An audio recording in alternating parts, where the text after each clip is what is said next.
Hello everybody, I'm Ian Abernethy, and in this video I want to briefly talk to you about kata-based sparring, give you some examples of it. So if you're someone who thinks, well, how does that work? How can you have kata-based sparring? It's probably because you have a different definition of sparring to me or a different idea of what kata is than I do. To me, kata-based sparring is obvious, it's something you'd want to do, and it's traditional too, which we'll get to in a minute. So sparring, by sparring I mean any live drill. I don't necessarily mean you and a partner, a fellow martial artist, out dueling one another, guards up, using feints, trying to provoke trained responses, moving back and forth from a distance. I call it fighting or consensual violence, fighting with someone who wants to fight back.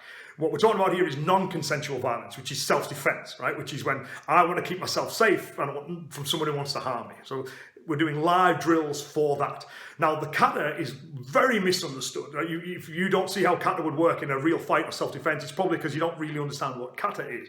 And I get that. Lots of people reject kata because they see it as being impractical and it wouldn't work, but they're just not really understanding it well enough.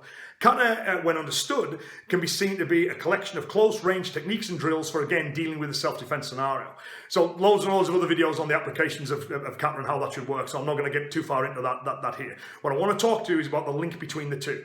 So if we're looking traditionally, the sparring we would do was supposed to be based upon the methods of the kata. Now, what's happened over time, we've started concentrating on out-dueling other martial artists, so we've got a different kind of sparring. Martial arts have our own type.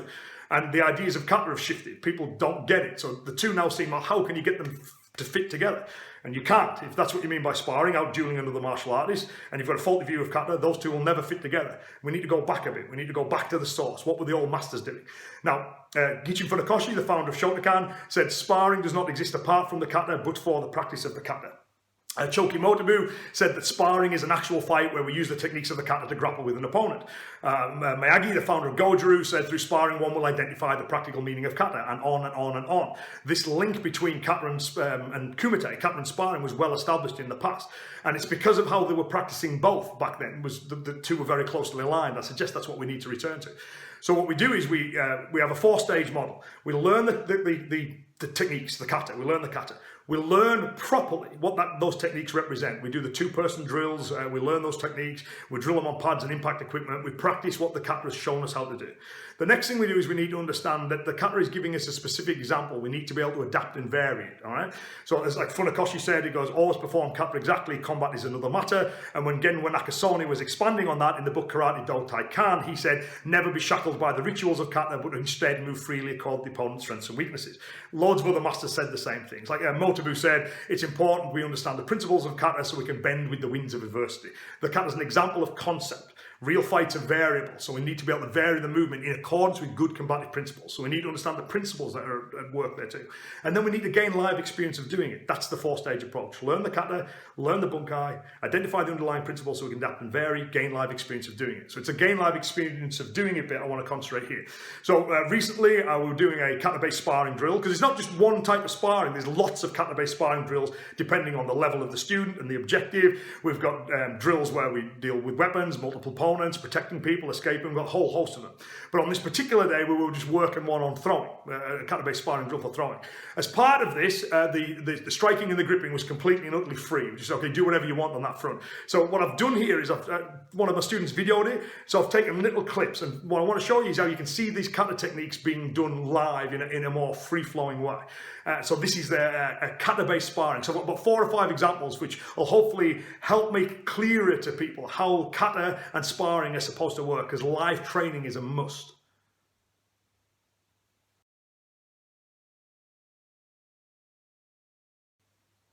So the first motion we want to look at is one from Chinto, or Gankaku kata. So Chinto is the name of the Chinese martial artist who allegedly inspired this form. And Gankaku is Japanese for crane on a rock, which is the name the kata goes by in Shotokan, because of this signature posture where you're in a crane stance. You're standing on one leg, one arm behind you at 90 degrees, one arm sweeping down in front of you. Now, a bad interpretation of that is some kind of sweep avoidance, or you're blocking a kick with one arm, or you're simultaneously blocking a punch with another. Now, if that's what you think that movement's for, and then you're using that as evidence, well, kata doesn't work, well, I agree with you, that doesn't work, but that's like a bad interpretation. The analogy that I use is, as I said, if I get a paintbrush and try and knock a nail in with it, if it doesn't work, it's not the fault of the paintbrush. I'm using the tool incorrectly. So what this movement is for is pulling an arm down. You've got gripping with the other arm as you deliver a knee strike. The reason you're on one foot is because you're kneeing. So as you'll see, that's exactly what I do here. I'm grappling with my partner. I get hold of one of his arm. I'm able to pull his arm down a little bit, which means it's out of the way of my knee strike. I lift my knee and bring my knee straight up into my partner's chest. So this is me using the posture from Chinto Gankaku kata in a live, free-flowing, unscripted way.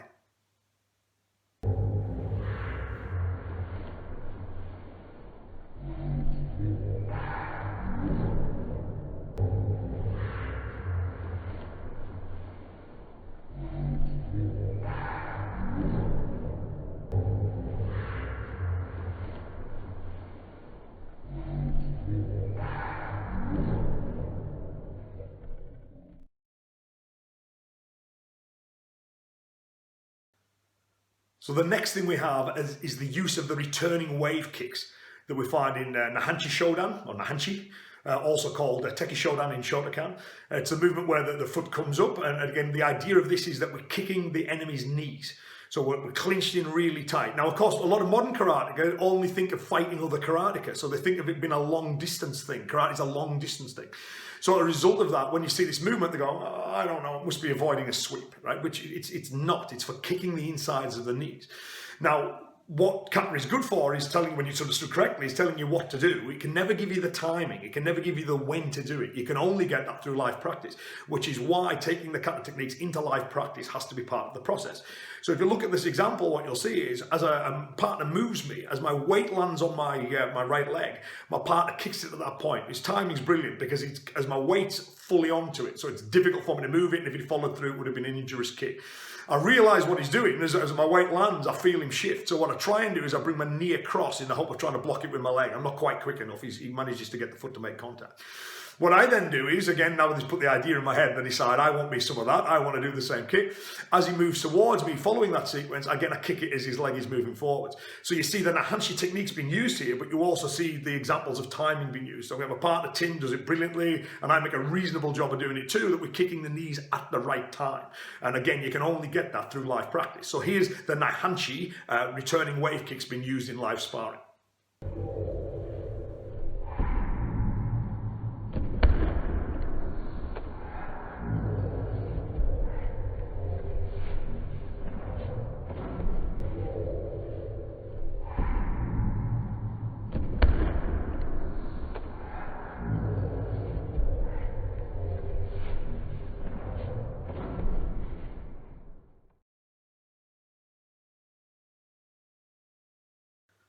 So the next technique we see is one of Funakoshi's throws, specifically to topple a folding screen. It's a name that he gave the throw in his 1930s book, Karate Dokyo-Han. In that book, he shows that there's locking and throwing as part of karate, that while striking is favoured, you still need these skills, and Funakoshi is explicit about that in this book and shows a number of examples. Around the same time, Kenwa Mabuni, who's the founder of Shitoryu, he was getting concerned that people were starting to lose the locking and throwing elements of karate. So writing in the 1930s, Kenwa Mabuni said that the karate that has been taught in Tokyo is incomplete. People are starting to think that locking and throwing can only be found in judo or jiu-jitsu, and this can only be put down to a lack of understanding. Those who are thinking of the future of karate should keep an open mind and strive to study the complete martial art. So that was very prophetic. He noticed what was happening, that locking and throwing was getting neglected, because it did. Right? So again, I think we should follow his advice. You know, we need to, if we think of the future of karate, we need to keep an open mind and understand that karate also includes these methods. So what you'll see me do here is partner's got a grip on, and what I managed to do is whip my head underneath it, which means I can pull my arm across his chest. He's now in a nice position to unbalance. I take my leg behind his and take him over to use the topple a folding screen throw that Funakoshi shows in his books. Again, it's not enough to read the books. It's not enough to practice the throws with a compliant partner. We need to take them into live practice, and you can see that being done here.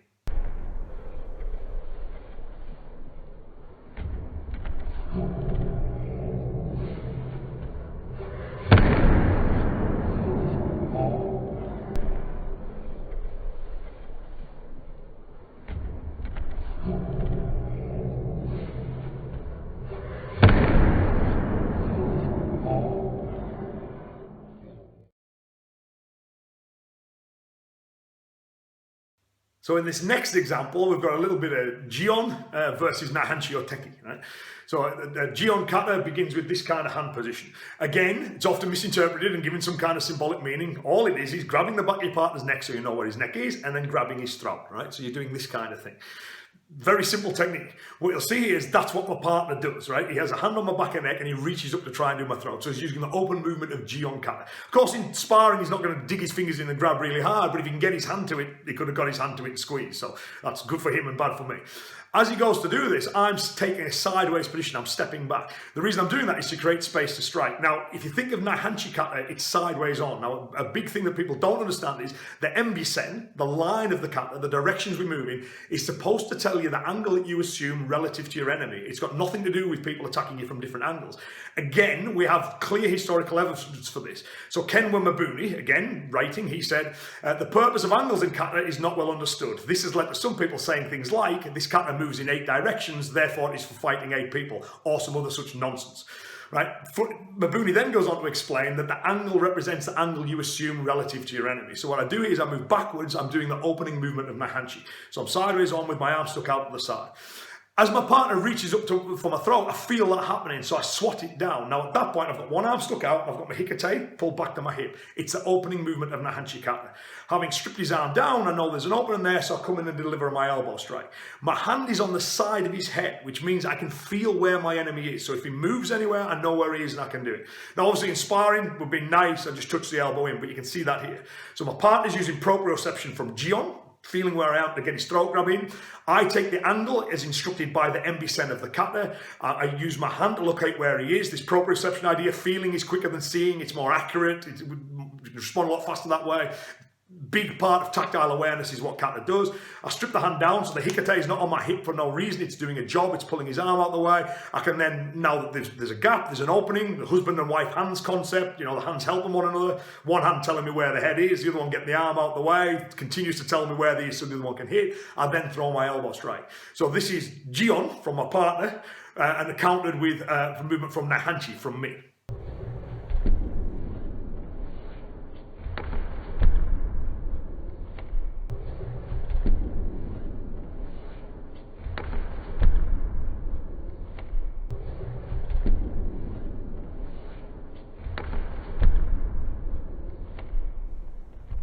So we could go on, but hopefully there are enough examples to kind of give you the idea of how kata is supposed to work in relation to the sparring.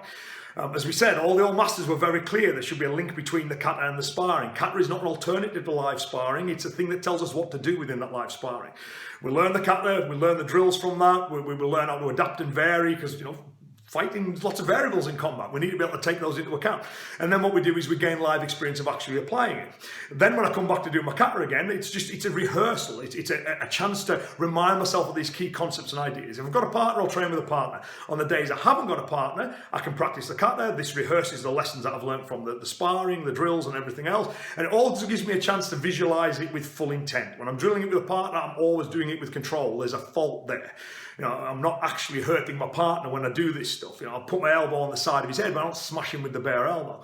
Can't do that. You run out of training partners, right? So what I can do is when I do the kata, that's when I can do it with full intent. I can visualize myself doing it properly. So there's a mental component. We're always told to visualize the enemy when we do kata as well, but we shouldn't be visualizing idiots attacking us with long-range straight punches. We should understand what the kata is truly trying to show us, historically what it's trying to show us. And then we can visualize that when we do the kata, and it all comes together as a very holistic, neat circle, with the kata supporting the sparring and the sparring supporting the kata.